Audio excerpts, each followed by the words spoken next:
Boom! According to that, I am live. Welcome.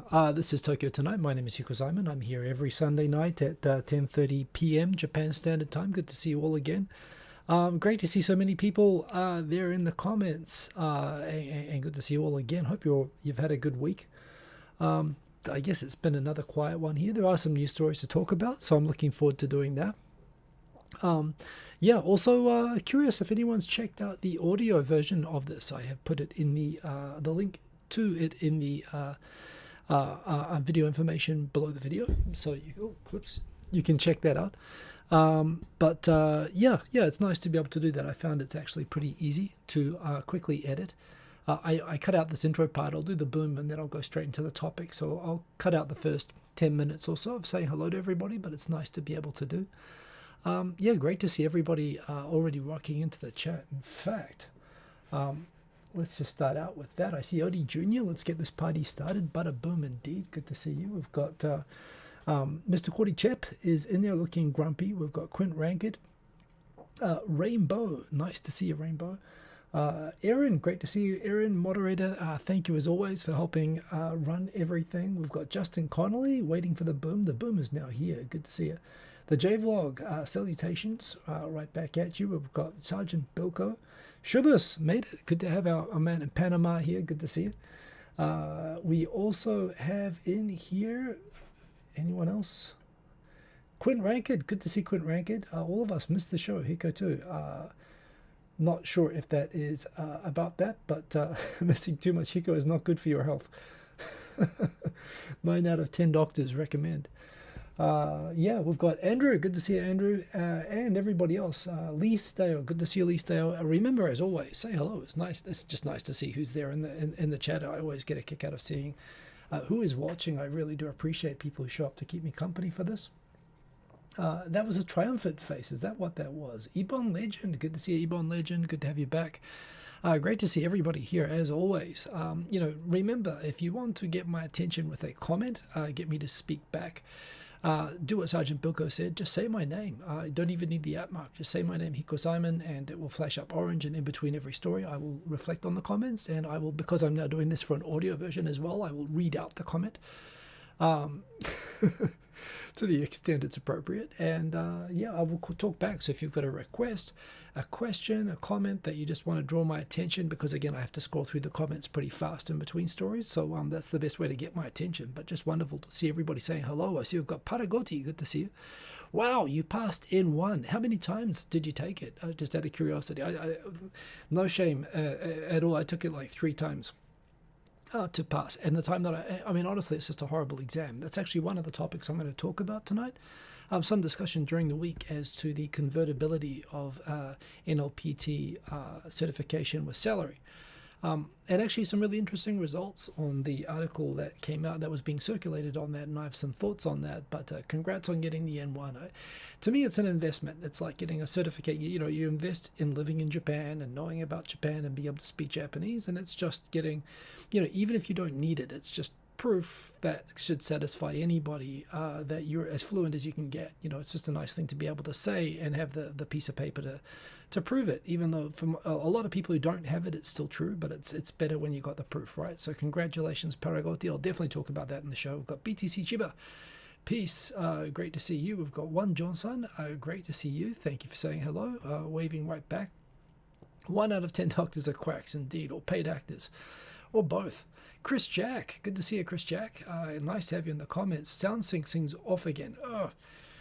And I could fix this live. You know what? I'm tempted to have a crack at this. Again, it's wonderful having the GH3 video. But do I risk doing an offset? I feel like I want to do an offset. Can I do that live? Give me a moment. Yeti 100. Can I pull this down? Sync offset. So, yeah, the thing is, I can't really do it without the, yeah, I'm tempted to do this, but I'm probably just going to make it worse. Also, realizing it's the video that's going to be slow, so I want to slow down the audio to match the slightly delayed video, and I heard it's like 30 milliseconds. So let's do that. Let's see what happens. This may make it worse. I've just made it. So how do I do a visual cue or a sound cue?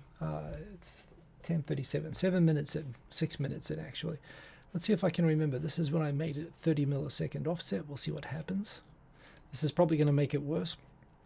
But anyway, thanks for that. Might just be you. Might just be you. It might be. Sometimes the stream is like that when it's live streaming. Oh, well, okay. Everybody just tell me if I made it worse. And if I did, I'll put it back to what it was before. It could very well be the live stream that was causing the separation of audio.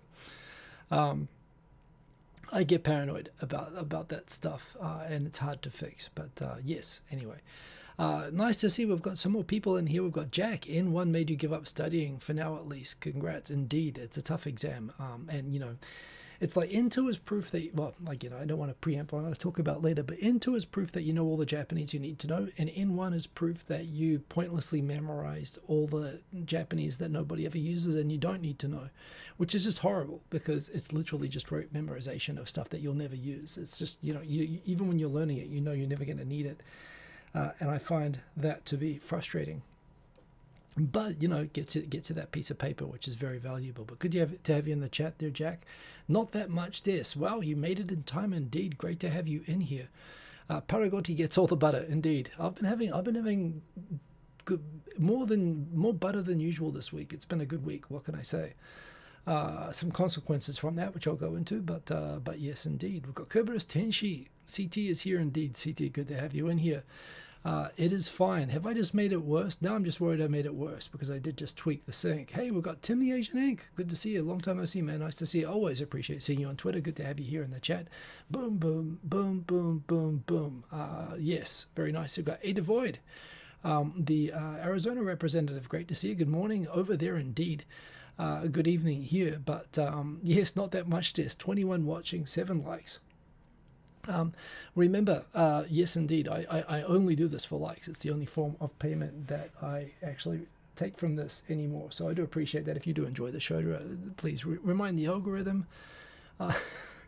You know, the show's been fairly slightly dropping, probably from, you know, subscribers are not going up, and that's okay. I mean, I understand if people, you know, rocking up to a 1 hour long weekly show every week is kind of hard to get into from the beginning.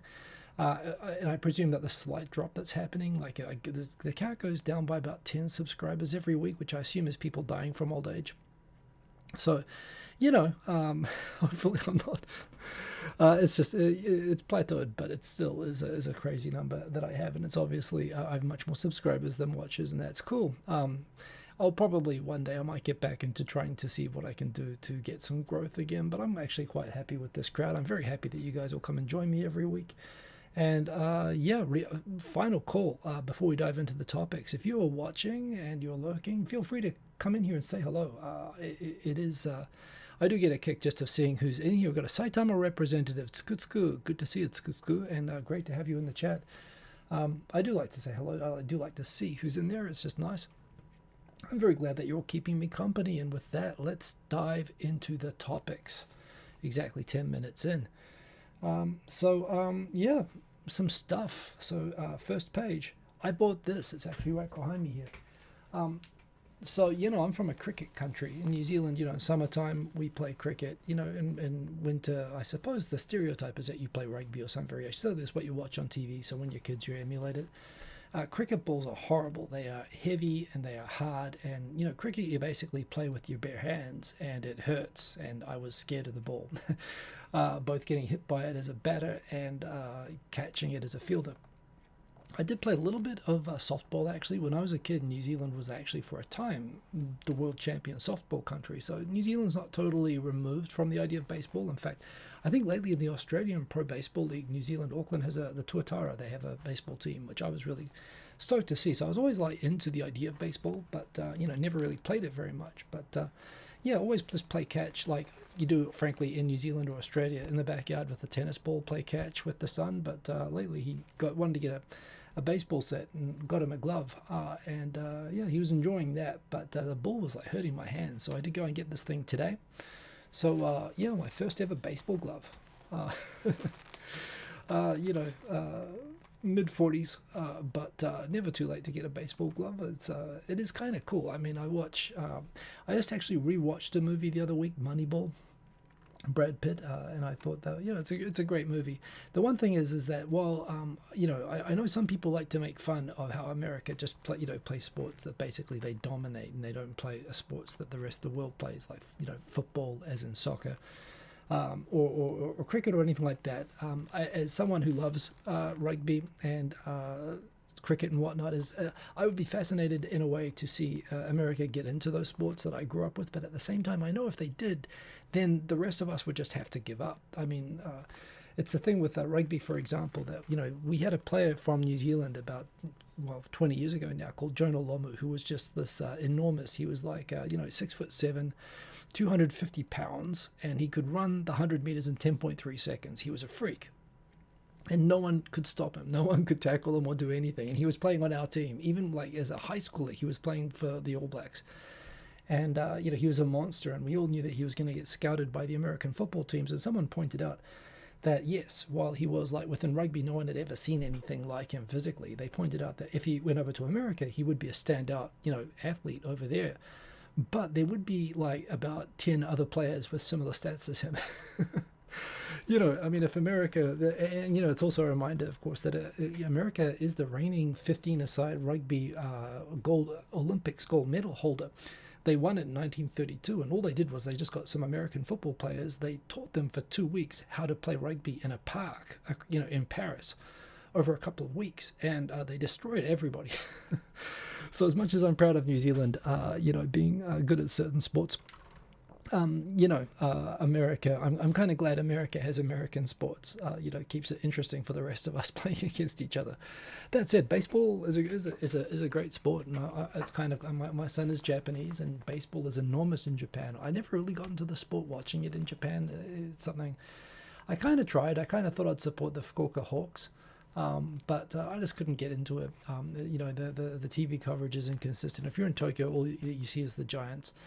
And the lad isn't really into it. But I love playing catch with him. So, this is a good investment. So that's something that I got today. Other things I got this week, similar photo from the same desk. There is a Moss Burger near my house. Honestly speaking, when I first got to Japan, Moss Burger is like... it's kind of like a premium version of McDonald's. They've done a really great job of branding Moss Burger. There's like two sort of affordable Japanese like nationwide burger chains. One is called Freshness Burger, and one is called Moss Burger. As well as we have Wendy's, Burger King, McDonald's, all the big US chains as well. But Moss Burger, they do a funny thing. They take the McDonald's burger, or they figure they're going to compete with McDonald's, but instead of that, they shrink the burger. The portions are all much smaller. They also are much more expensive. Like you pay more than you pay for a Big Mac for a small little hamburger. And it's got like fresh, it's got fresher vegetables, and it's bigger, and the bun is sort of nicer and whatever. But they kind of convince you that you're buying like a premium sort of a product with reasonable sized portions, and they're not trying to, it's not like the American formula of trying to make it cheap and as large and shove as much, food into you as possible. They try to go for this idea. It's a little bit more refined, and it's good tasting, and it's not bad. But I must admit, over the years, I've come to appreciate and think that Moss Burger actually is a bit of a con. Honestly, it's not great value for money. And that's why, even though there's one near my house and it's a pandemic and I haven't gone anywhere, I haven't really gone to Moss. Like in the last 2 years, maybe 2 or 3 times. And I thought, well, I should go there once in a while. So I went there the other day, and I noticed that they had these Impossible Meat type burgers there. This isn't actually Impossible Meat. It's something like that, but it's basically a fake meat patty.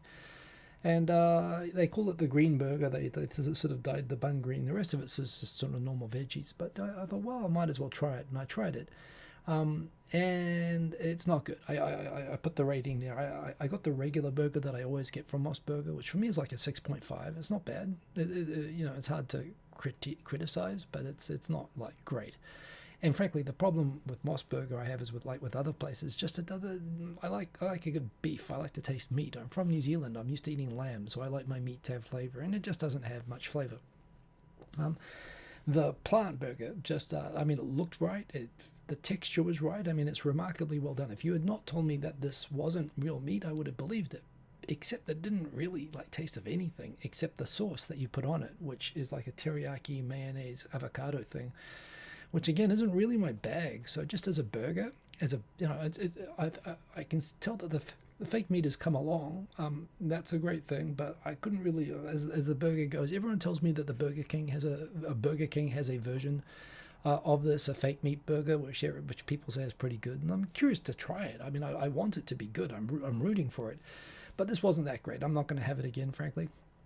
Make the world a better place. I know that beef is, destructive to the environment and contributing to climate change and all of that. And sure, if we can enjoy the food we want to eat and get all the nutrition that we need, doing less damage, that's a good thing, but it tastes good. And, and honestly as well, the other thing is that if I ever do go vegetarian, and, I'm happy, the thing about Tokyo is you can go easily a few days having meals without veggies, without meat. I mean, 100% without meat, like including the sauces or the katsu sprinkles that you put on the tofu or stuff like that. Japan doesn't work 100%, not anything. Being a proper vegan or religiously is hard, but you can basically go without meat comfortably for days. But I don't know, from that perspective, like if I was going to do that, I don't think I'd want to go and eat fake meat, but and as a burger, it was below average, but it was I was still impressed anyway. So that was another thing I did. This is the other thing is, my weight recently. So my target weight for my height, for getting the best score on my health checkup annually, which I do want to get. I mean, I'm doing all this exercise. I am being careful. So, and I'm at the start of the pandemic, I was 87 kilos, right? And I'm supposed to be 74.3 or something is like my target weight. And by the way, everything above that is, by Japan standards, is I'm overweight. Now, I know I'm in the band where it's all okay and I get a good enough score, but I've been trying to keep under 75 anyway. In December, that didn't happen. I went from just in the range, just below 75, to up to nearly 77. And yeah, since then, I've been like running and I've been cutting back on food and I haven't been eating sweets and I've been good. And it's like a whole month and I can't get back below 76. It's just crazy. And so I'm even having these plant burgers. But, at the same time, but it is the old thing, right? Even with all the exercise and being careful, it's 1 month to put it on, 3 months to take it off. It sucks. But that's what I've been doing lately. That's where I've been exercising. I have been trying some new running courses around Tokyo, and I've been loving using my little 360 camera and figuring out that you can take pretty cool videos with that as well. Took a nice video around Tokyo Dome, taking a few around Ikebukuro, places like that. So, you can see, I'm probably going to show off some more neighborhoods. So if you follow me on Instagram, you can definitely check out, apart from the photos, which you can take, which are pretty awesome. You can definitely check out. I'll be able to show some more scenes of Tokyo. I mean, the thing about Tokyo as well, which is great, at least at this time of year. Of course, we have rainy season coming up, April, May. But at this time of year, like in January, we had only 2 days where there was any precipitation. It's basically just constantly sunny and dry. Like grass dies, everything dies. Everything that where soil is like fine sand at the moment, and it blows like dust if there's even a breeze.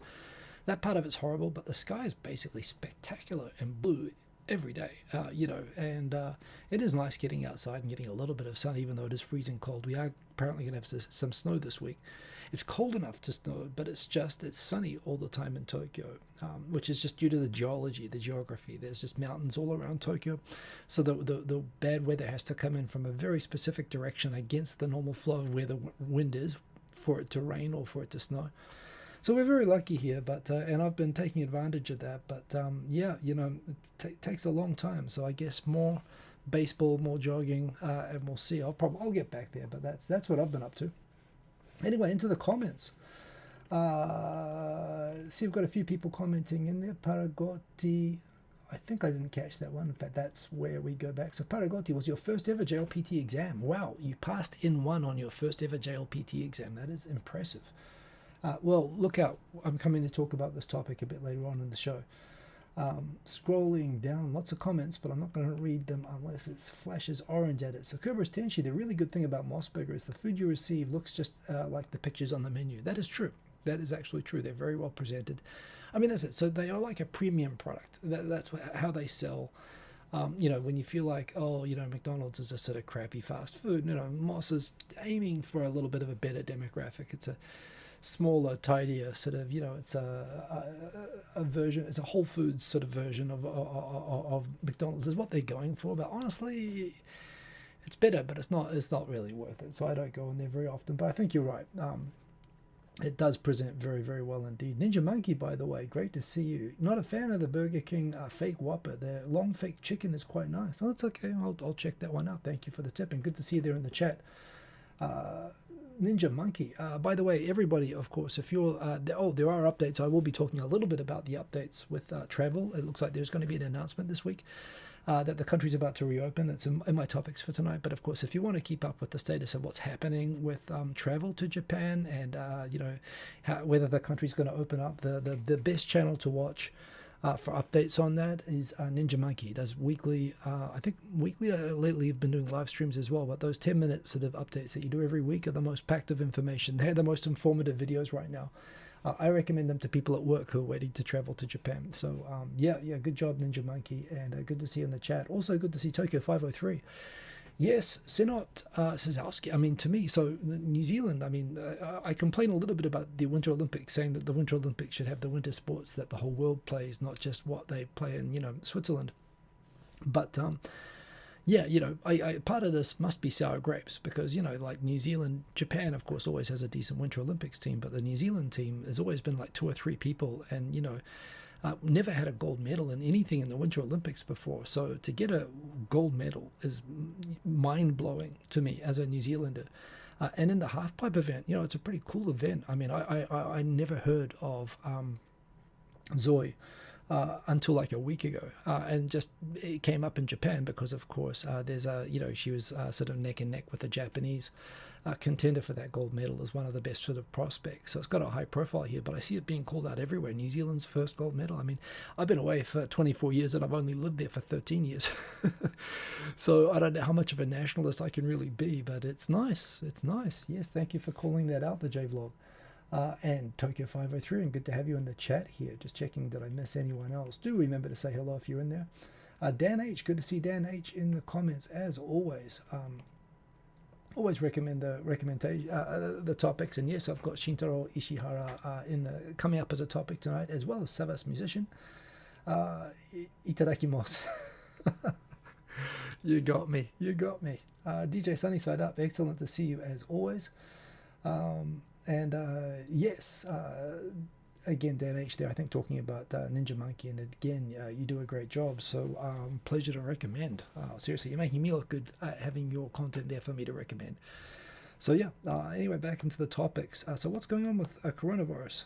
They seem to have gotten into a little bit of a odd order at the moment, but yeah, in terms of what's happening in Tokyo right now, the big concern, or before I do that, DJ Sunny Side Up, went to karaoke today with the daughter and sang "Ice Ice Baby." That is a classic.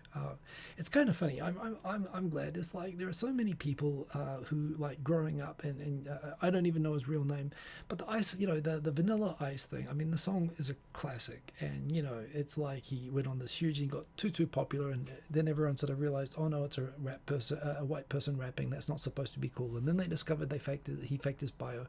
And then he became like Milli Vanilli or something, and all of a sudden people wouldn't touch him or whatever. And he had that huge sort of crash. But I love the fact that Vanilla Ice is like now touring, and people still, they actually realize, hey, it was actually okay, and it doesn't have to. He doesn't have to be a real gangster to enjoy the music. And this is one thing I love about Japan, by the way. On DJ Sunny Side Up's comment, Cyndi Lauper. Cyndi Lauper is like the classic example of someone who was enormous in the American music and cultural scene, and then just all of a sudden became unfashionable and just like disappeared. And I just love the fact that she stayed as popular. She never fell off in Japan. And again, when you think about it, songs like Time After Time are some of the best pop songs ever. And she was literally a victim of fashion, changing pretty much. And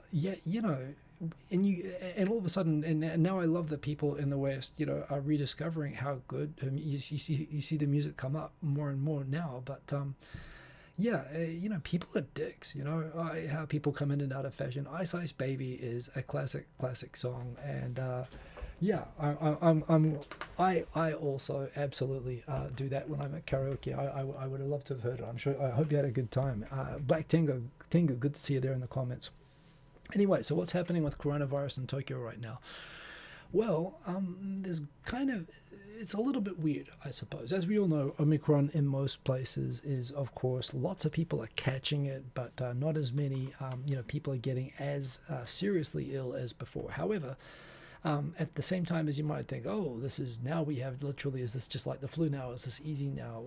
There were some caveats. Of course, everyone was pretty much vaccinated, and in spite of that, getting it, that was lessening it. The other thing was that the original people getting it in Tokyo were mainly school kids and people in their teens and 20s and 30s, and not so much the elderly. And what's happening as it progresses now, while the numbers are starting to flatten out for the 20s and 20s, 30s, teenagers, now more elderly people are getting it.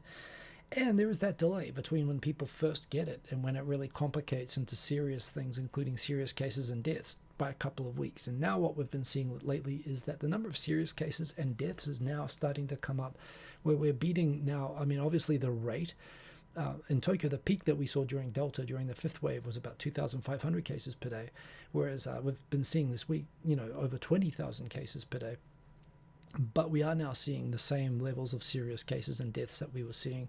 So, you could say it's 1/10 or whatever, because we have 10 times more overall cases right now. But now it's getting scary, and it's getting scary in other ways, which is that people who have it that require are not deemed serious, like in intensive care, but serious enough to need observation in the hospital.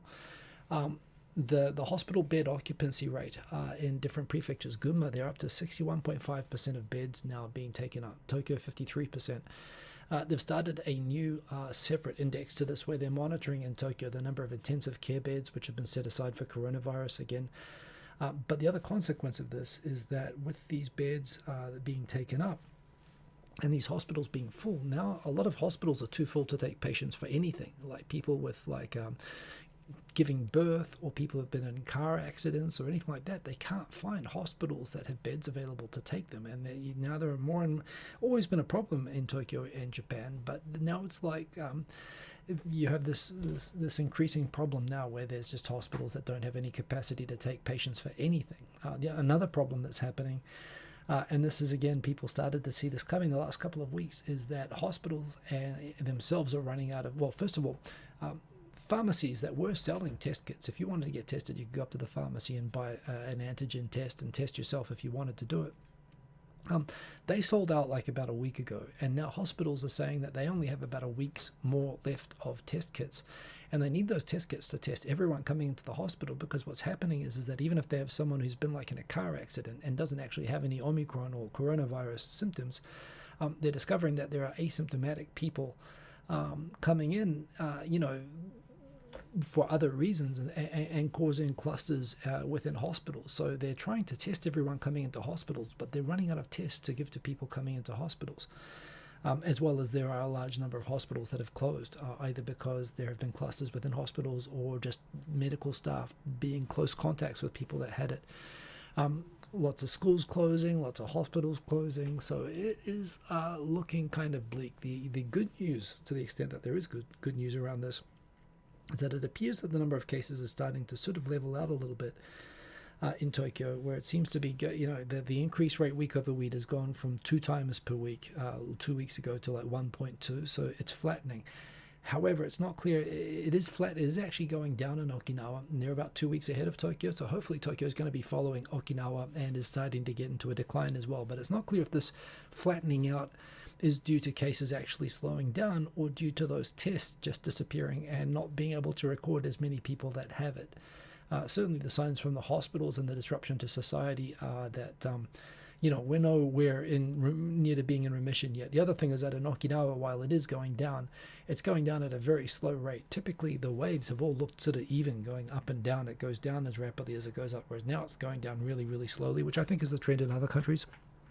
So yeah, and Tokyo is still frankly rising, and it's not clear if the slowdown is entirely because it's really slowing down, or just because they're running out of test kits, which in itself is kind of, again, everyone thought that once everyone was vaccinated, you wouldn't need test kits anymore. So there was no stockpiling of test kits for a scenario where vaccinated people would all be catching it. I think this is a miscalculation that's been made in a lot of countries. Certainly, they have more tests this time. They've made up for the fact that before they didn't have any tests at all, so they've improved that. But yeah, things on the one hand, it kind of looks like it's getting a little bit better, or it's starting to ease off a little bit. But the disruptions right now, I still don't see that we're going to avoid another state of emergency. In fact, I wonder if we shouldn't be doing a state of emergency right now, just because like what we're heading into of hospitals all shutting down, like the medical system collapsing, at least just under, being overwhelmed and not able to handle all the cases that are coming in, not just of coronavirus, but of other things. So yeah, pretty scary. I, like a lot of people, am working from home. I don't have the story in here, but there was an NHK story that right now the rate of telework in Japan is the lowest it's been actually since the first state of emergency, when people were told to telework. So it looks like a lot of companies have decided in Japan that teleworking is honestly just too hard for them to handle. A lot of companies still rely on manual processes. I'm very lucky that I can work from home. And I'm continuing to do that, but I've been doing that for 2 years now. But we'll see. Anyway, it is not good. It's not good. It's certainly, as always, it's better here in Japan than it is in many other places. Some interesting charts here about the rates of the per capita infection and fatality ratios at different times. And interesting, just if you spread this out by the number of cases, the infection and fatality rates, and the overall numbers, it is funny how you can see Japan, Korea, China, Thailand, and Vietnam are outliers from the global stats. And there is this other thing going on with all of this that you hear discussions about, where initially, the English-speaking community on Twitter, a very small part of the international community, but people seem to sort of be, Japan's not testing, so they're hiding the numbers, or they're treating the deaths as other sorts of deaths, or hiding the bodies. There are a lot of people sort of dismissive, given that I can't help but feel there's a bit of a white missionary syndrome thing, where you have a lot of expats. A university student comes to Japan to teach English, and they feel like, they have they can lecture everybody on everything, and that they're doing everything wrong if it's not the same as what they're doing back home. When you look at outcomes, and Japan, certainly there are things even within Japan that are being criticized, and the government here is making a lot of changes as it goes. But you have to say, by outcomes, Thailand, Vietnam, Korea, Japan, China are doing at least something right with this. And countries like the EU nations, the UK nations, Australia, are not doing as well at the moment.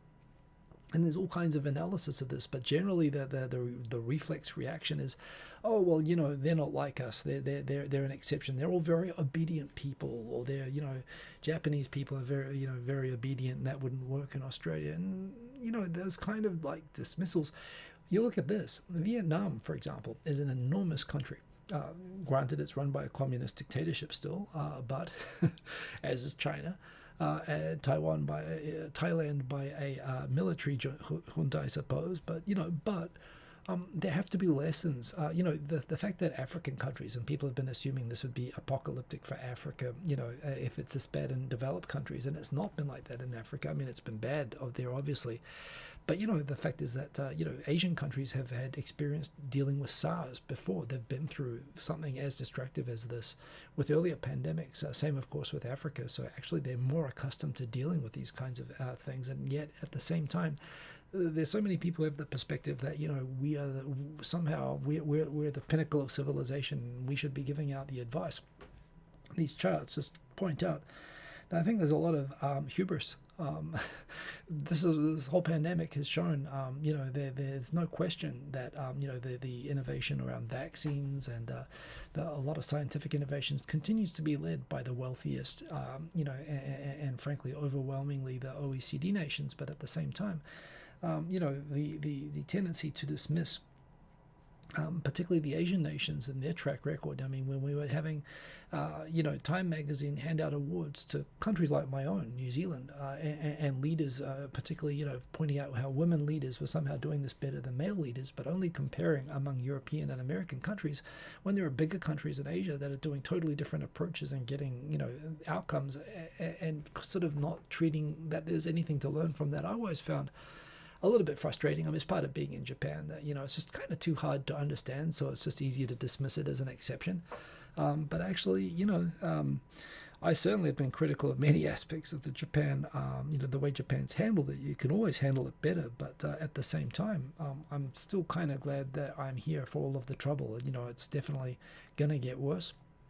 And we are definitely, and who knows where this is going to end, but just the fact that, for example, people here are already used to wearing masks, and, people just made the correct assumptions that it was the right thing to do, even when the science and, wasn't settled on it. They just maybe they were lucky guesses, but I still think people should be looking at that a little bit more closely and seeing what was right. Oh, this is blocked, and I can't see this. I think it was available for a time, but this is, let me see if I can come back. Yeah, a lot of articles pointing out that of course, other thing going on that Ninja Monkey often talks about the immigration situation, how Japan has basically just decided to go back to being a completely isolated, closed nation from an immigration perspective anyway. Thank heavens, I mean, for a long time, originally, of course, they didn't even allow non-citizen permanent residents like myself come back into the country if we had left. If I'd been traveling at the wrong time at the start of the pandemic, I would have been shut out of the country for a year, even though I'm a permanent resident of Japan. Now I believe if I leave Japan, I can come back in like a Japanese person. I have to go through all the quarantine and whatnot. But, of course, the idea that they're still not accepting new immigrants, be it students or workers or whatever, even with certificates of eligibility, and the fact that now the waiting list, last I heard, was 370,000. I guess Ninja Monkey knows what the current number is, but it's probably over 400,000 at this point. So many people, of course, being shut out, and increasing noise, not just from outside and not just from the international community and by frustrated students who have given up 2 or 3 years of their lives waiting to be allowed to come to Japan, to pay to attend classes, to be able to get qualifications to start their independent adult lives. And having their lives disrupted like this, basically due to the indecision and ambiguity of Japanese government policy, not even giving a roadmap to how they will make the decision about reopening. Increasingly, it's not just those kinds of people. It's been the Japanese papers, it's been Mainichi, it's been Nikkei, and so on, have been becoming voices for the international companies and Japanese companies and the Japanese business groups like Keidanren, pointing out that the immigration freeze is now really damaging the country, and not just harming the people, of course, severely disrupting the families and the people that want to come in, but really also disrupting the many industries. The fact that Japan not only needs all the foreigners in at the moment that are waiting to come in, but it needs, there's an article came out this week, a study found that Japan needs to increase to be able to maintain its current economic output, given birth rates. It's going to need to increase the number of foreigners in Japan from 2 million to 8 million within the next 10 years. Again, they need to increase foreigners in Japan 4 times. And I'm sympathetic. Most countries did close the borders, at least for a time, when the pandemic started. And Japan was on the peak of, having this mass of people come to Japan for the Olympics. And I was always thinking that with the Olympics, with 2020 and the big year that was going to be, that was going to signal Japan becoming much more internationalized and multicultural. It had been the same way that 1964 transformed Japan, and everyone was expecting that. Of course, things didn't go to plan, and not just here, but everywhere else. But it looks like, Japan is now really in danger, not of a regression in a way that, is really damaging. And the thing is, it's now not just the foreigners complaining about this. There's been so much loud noise about this from Japanese business groups that this week the Japanese immigration minister told Parliament, okay, already, we are going to reconsider how we handle the border situation to allow people. We're going to ease things up in a flexible way, and we're going to make an announcement next week, i.e. this coming week. The point that's always frustrated me is I'm not saying open the borders and let everybody in. I mean, I recognize that's not going to be practical, even if they said that, even if they said everyone can come in.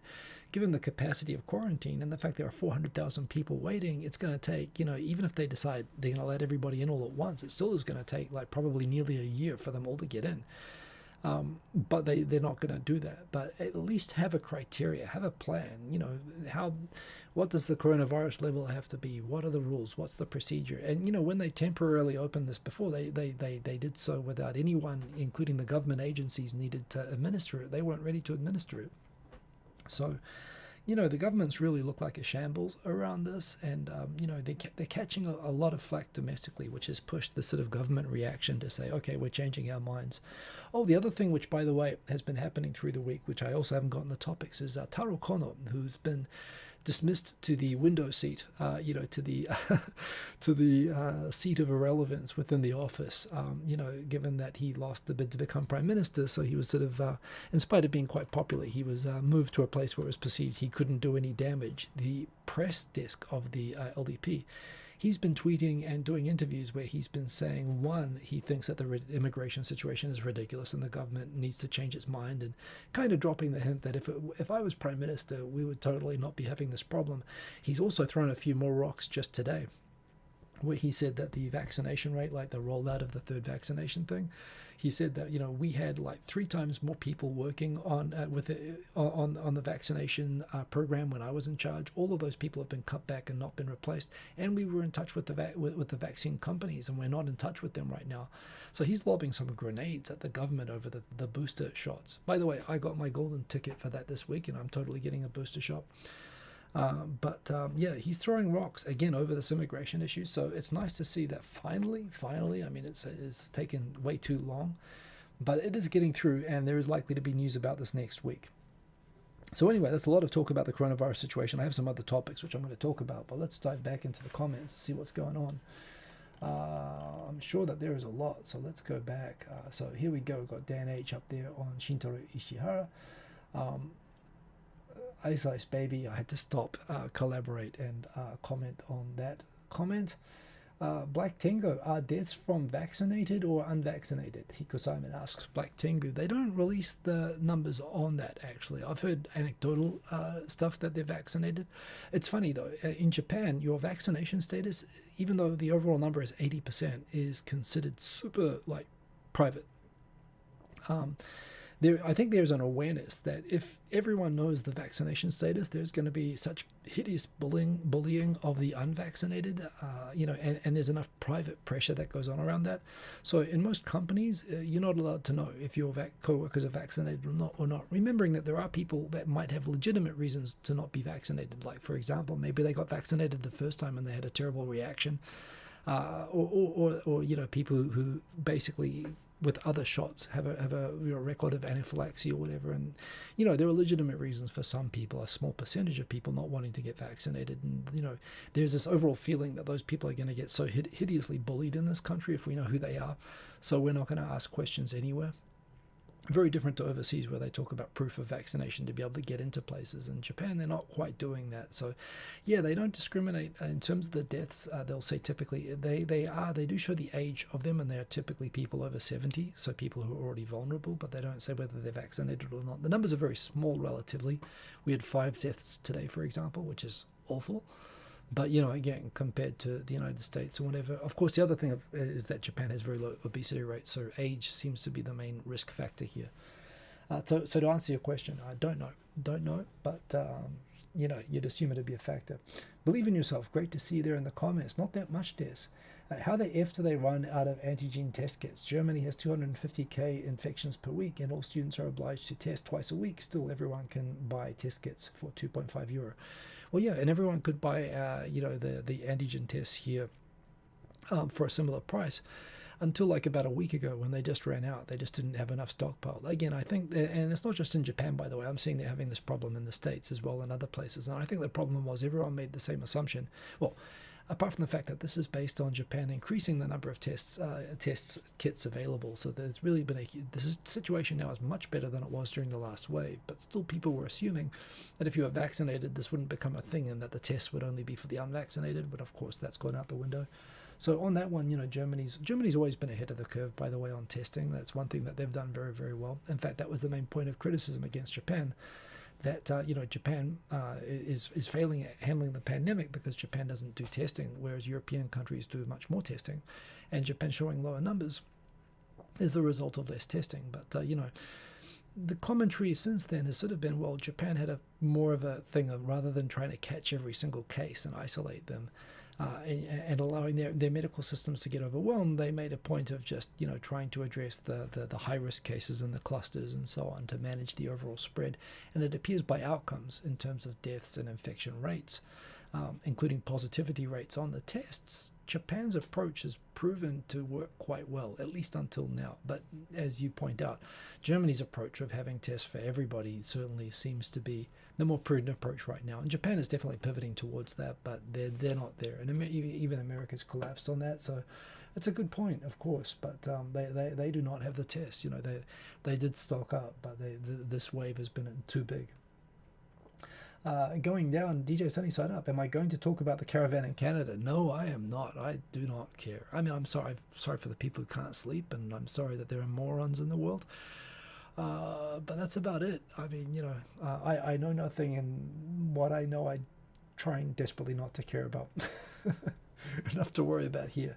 Kura Stenchi, your sister who has a working visa, was in Germany for a few days and then went back to Japan. She had to go through hotel quarantine, though. Well, that's good that she could get in. In fact, yeah, so that's right. I think people can re-enter now. So, yeah, that situation where people couldn't even re-enter, foreigners couldn't re-enter for a long time, which sucked. But still, that's good. I mean, I guess with the hotel quarantine, 10 days is a long time, and frankly, it would make me reconsider travel. I have a situation at the moment. My grandmother passed away about a few months ago now. Of course, they've had the funeral, but in terms of having a proper memorial service, they didn't do a service because even within New Zealand, travel was like blocked at the time that it happened. It was bad timing. It wasn't from coronavirus, by the way. But so even domestically, so they're looking now to set a memorial date to see if they can figure out when it's likely that people will be able to travel. And New Zealand itself has also had basically a closed border policy, which they are just updating now. So I've been looking at this, but to tell you the truth, I mean, even looking into March or April, the combination of quarantine requirements on both sides means that in order to attend a funeral ceremony in New Zealand, which I would love to go and attend, I'm probably going to have to spend 7 days quarantine in New Zealand and 10 days quarantine in Japan. And you know what? Probably I will definitely travel down when I'm able to, but I think probably I'll ask if we can do a memorial service online or something like that, just for practicality purposes. But yeah. That is what it is as well. I'm not complaining about that at all. But even for me, it affects me in a personal way. I really would like to attend, but it is what it is. Keeping on going down. The J-Vlog was always curious to know how the shipping industry is working if foreigners are not allowed in. Well, yeah, good question. I have no idea, of course. I assume that ships like cargo ships and whatever, they're not necessarily, I mean, I assume that they are not walking freely on and off the ships into town or whatever. I think they still have to go through customs, even if they are docking at ports. And I would assume that they're just not coming through immigration when they're dropping things off. Technically those ships are probably like airliners, I think, where they're just not going outside there. But again, I have no idea at all. But that's a good question there. Dan H, I tried to share the article on YouTube with your FT subscription, which will allow it to be read by anyone. But as I'm not an admin on YouTube took off the link. Oh, you're trying to share the link. DM me it on Twitter if you can, and I will share it in the comment. In fact, that's right, I can't put it there. Where do I put this window? DM it and ping me when you DM it, and I'll see if I can share the link in the comments. I will. Okay, now that's gone, and now we've lost the chat altogether. Boom. Whoops, wrong window. Technical issues. Here. Anyway, Dan H, if you can do that for me, I will. I'll see if I can ping it in there. Thank you for that. Ninja Monkey, got to head out. Thanks very much. Enjoy my streams when you get to them. Good to have you in here, Ninja Monkey. Also, good to see Barry Convex there in the chat, as always. DJ Sunny Side Up. She had a good innings. She was heading for 100, just short of 100. But she had a very good and very interesting life. And again, which is why I would really love to be part of the memorial for it. It's a life worth remembering. But thank you. I appreciate that. I'm certainly not the only person who's had that happen, of course. Yeah, so anyway, next story. This was an interesting one. This shows a graph showing a couple of, well, actually two graphs. There was one on this, which, can I show it? I can't. If I can open this tweet, I can show that I actually had two graphs on here. The first was, yeah, so two graphs here. The first one is average wages as of right now in US dollars in OECD countries. And if you look at this, United States has the highest average wages in the OECD, around 65, actually nearly $70,000 US average wage.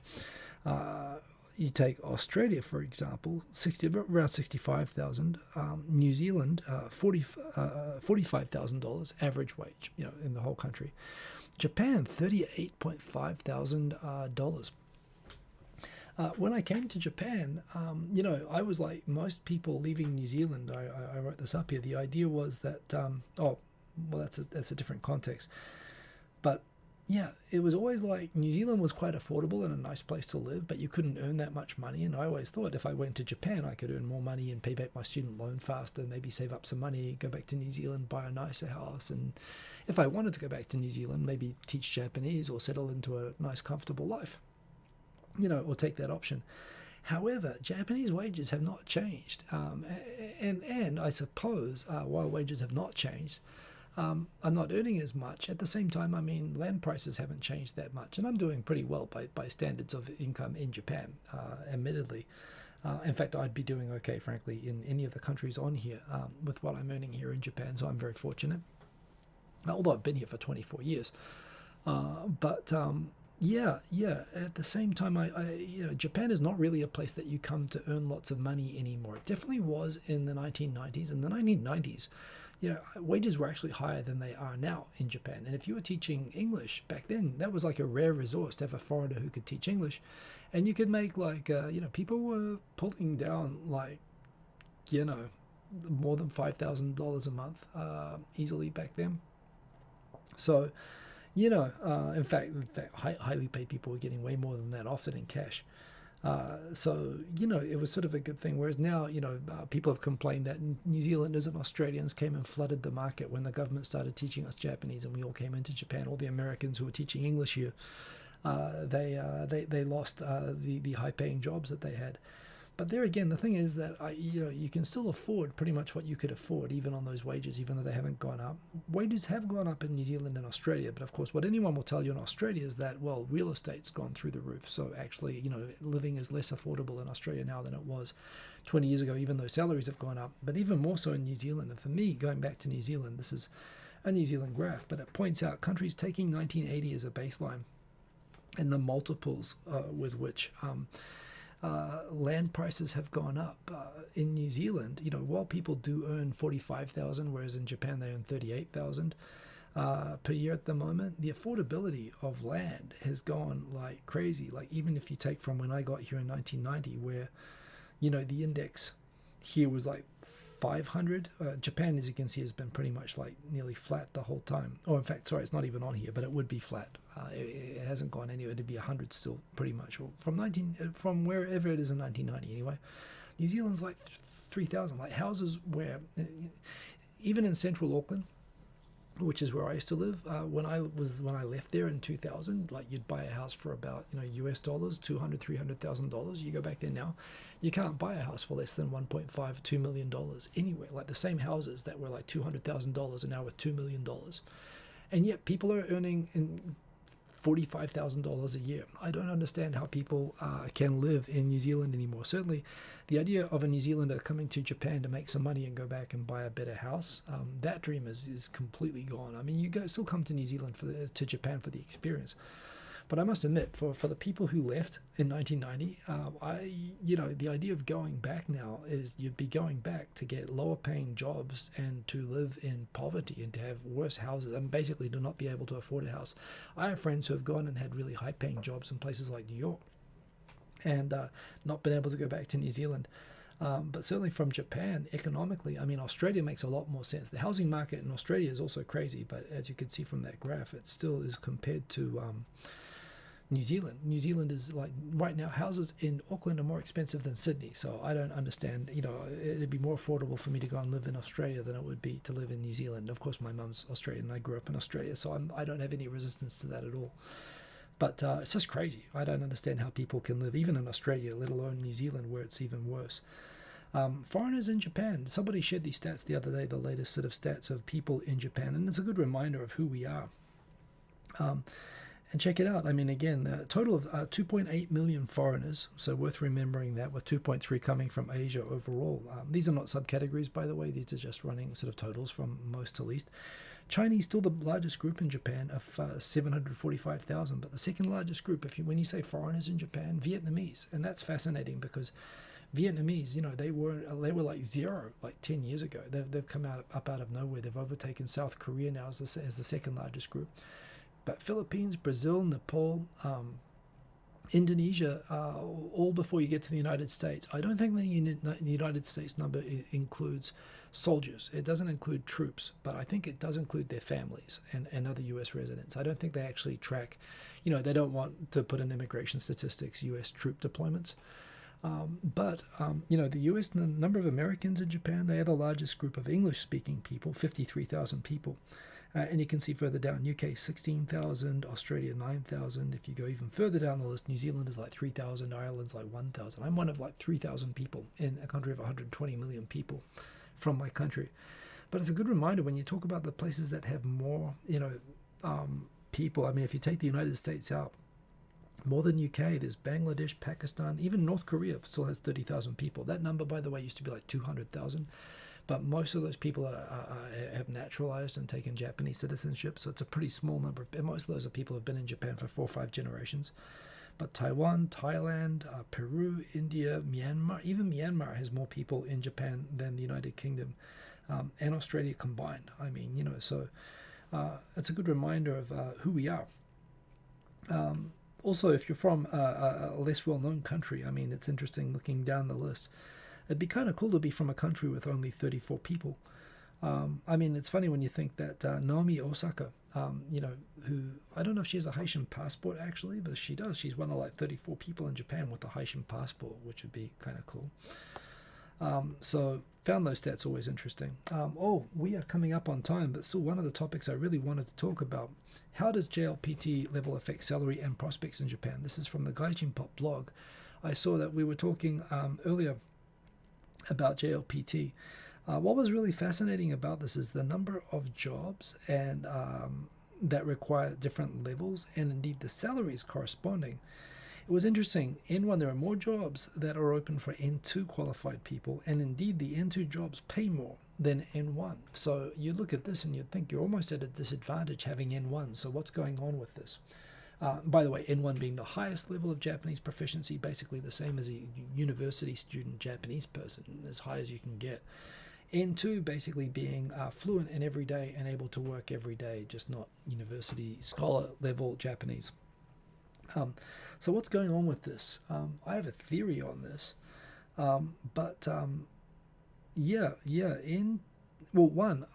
really surprised to see the number of jobs available that require N2, because back when I was looking for jobs with this, very few Japanese companies didn't know N2 at all, because they didn't need the certification. They could check your proficiency just in the job interview. It was foreign companies that were using these. And any companies that referred to this would just say, okay, we just need the maximum level. We don't want to waste time dealing with people with lower levels. Whereas now I think people appreciate what these mean a bit better. And N2 really does mean that you're functional. I was an N2 for my first 6 or 7 years in Japan before I got N1 in my 5th year in Japan, or the equivalent. So, and I was working in Japanese companies that whole time. So N2 is really all that you need really to be functionally literate. I think the big difference is that N1 is dominated by Asian students who are living in Japan and trying to enter Japanese university through the normal sort of a system. And for better or for worse, I think it's more the wealthier expats and the US and European companies. It's much fewer people from North America and Europe who are getting N1 in comparison. N1, is Chinese, Korean, all the main Vietnamese, all the main minorities in Japan are getting N1. So I suspect that this distortion in terms of jobs and salary, where N2 is better, is probably a sign of those sort of Western countries paying people for those sort of jobs or those sort of needs. And there's a discount happening that Chinese people and Korean people are not getting paid as well as Western, inverted commas, expats. I still think it's I think it's wonderful that there is recognition of the value of N2, which there really wasn't before. If you ask me, N2 is worth going for, because N2 is what you can basically, it means that you can watch the news, you can sit in a meeting, you can read email at work, all in Japanese. It's all that you really need. All that N1 means is that you've memorized every Shakespearean, obscure, archaic form of Japanese that no one uses outside of a university anymore for the sake of a test to get a piece of paper, which is good. I mean, that proves that you've suffered, and it's a good proof that, it's a good way to back up your boast that you can speak Japanese. But it's nice that people are recognizing that for, as a practical level of functionality, if you can pass an interview in Japanese and you have N2, that's enough for most situations. I'm glad to see that recognition. I do think for that reason, the fact that they're using this more appropriately now, a lot of people say, well, I don't need a test to prove that I can, communicate in Japanese. And that is no doubt. There's no real good test that you can take with hundreds of thousands of people at once, which can accurately test the ability to communicate. But this is a pretty fair and objective standard and an index for it. And I think as a student, it's a good motivator to have. It's a good goal to have for studying. Of course, there are people who pass N1 and they can hardly speak at all. That's true. And there are people who have N2 who can communicate better than a lot of N1 people. I've seen that myself. But at the end of the day, if you're that good at communicating, then why not study for the test and get the proof that you can do it?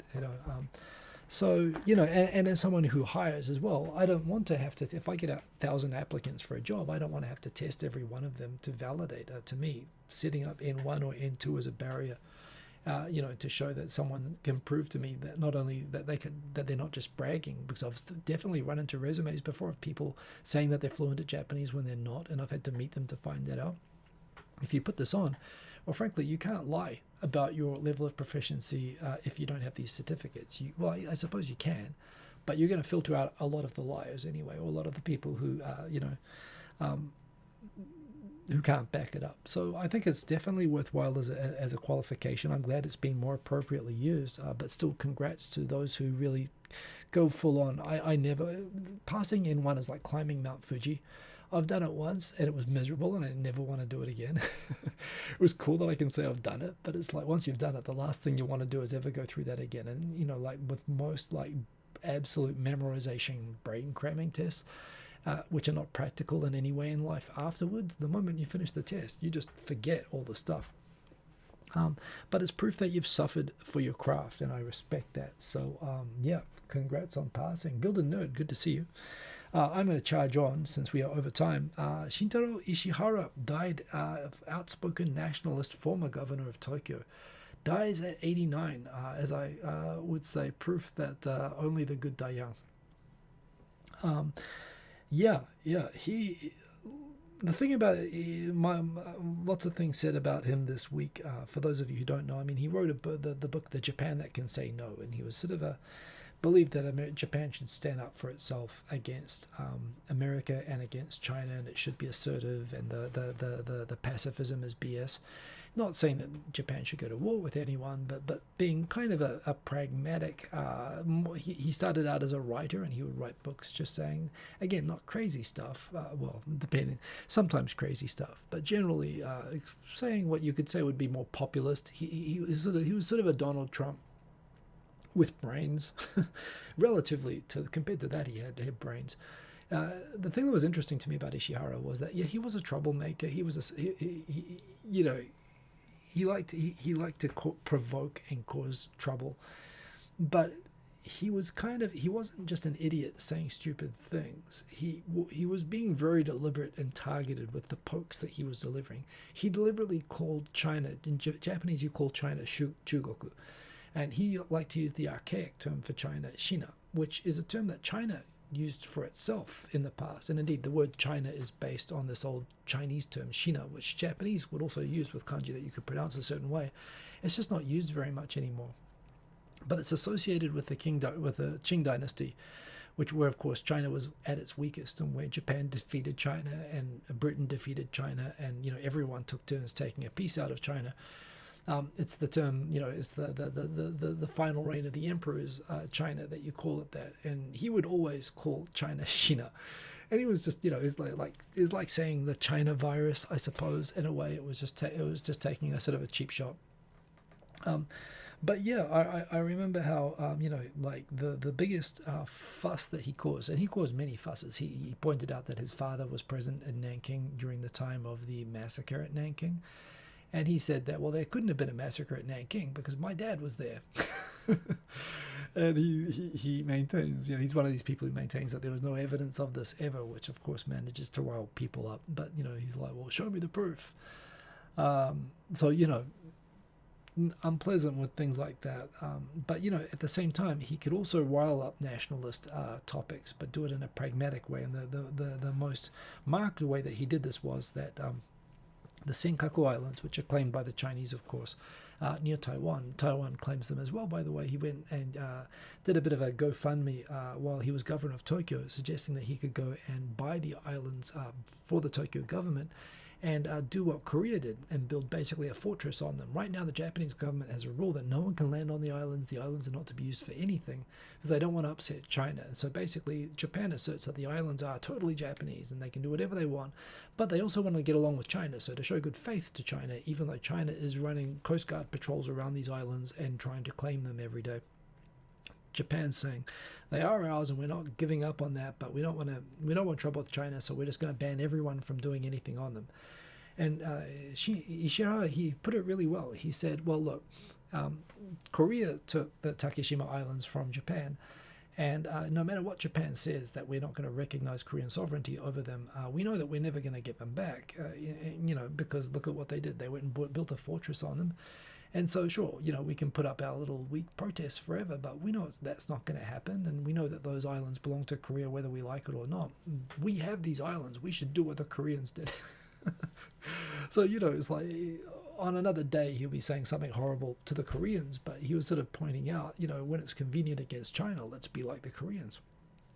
And, and it wasn't just that with the Americans. He was like, Tokyo doesn't have enough airports. We have to go all the way out to Chiba to Narita to use an international airport, or Kanagawa to use the Haneda airport. We have a huge airport in Tokyo. It's in the Yokota Air Base. It's used by the U.S. forces.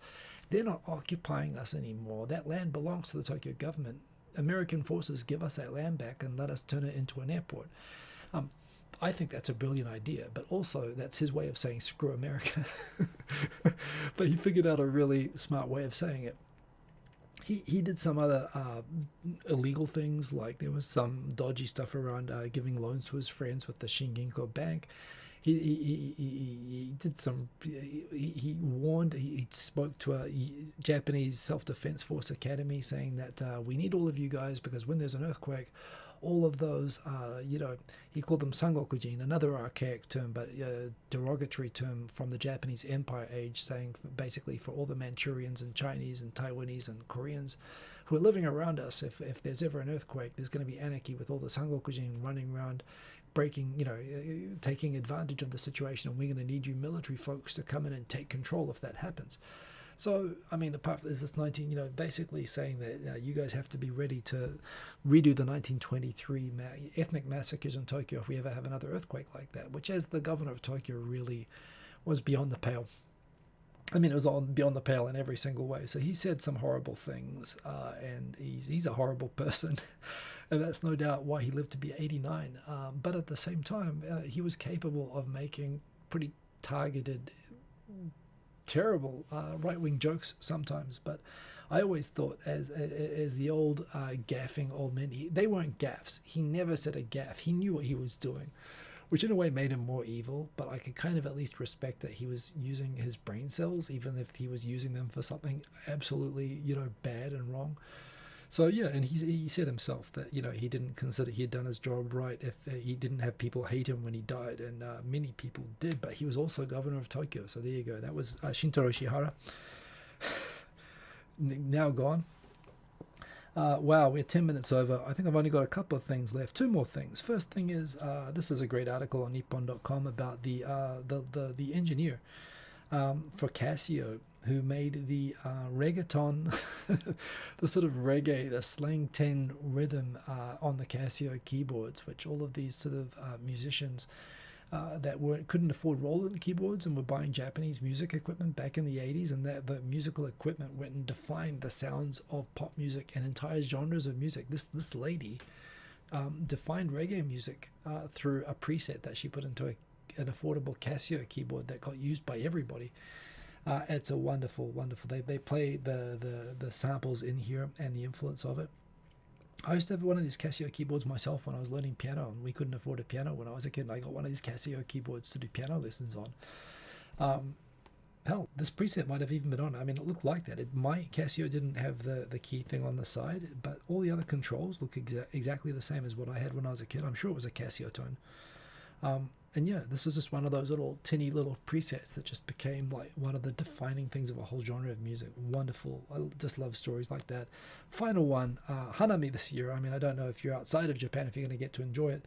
But yeah, the prediction is mid-March. Remembering that normal years, like Hanami is associated with April 1st. So getting earlier every year. I mean, we're heading for 2 days of snow this week, so I don't know necessarily it's going to be that warm, but that's the long-term forecast right now.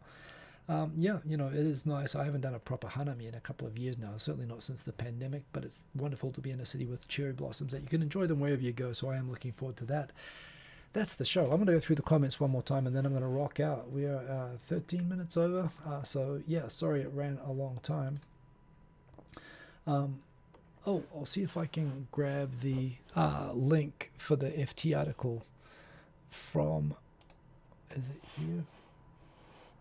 Oh, hang on a sec.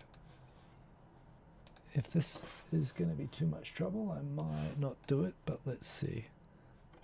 Okay, it's not there, and that's okay. But still, I appreciate you. Maybe if you follow me on Twitter and Dan8 shares it with me, I will definitely share it on my own Twitter during the week. So follow me on Twitter. That's the best way to get the stuff, and to follow me during the week.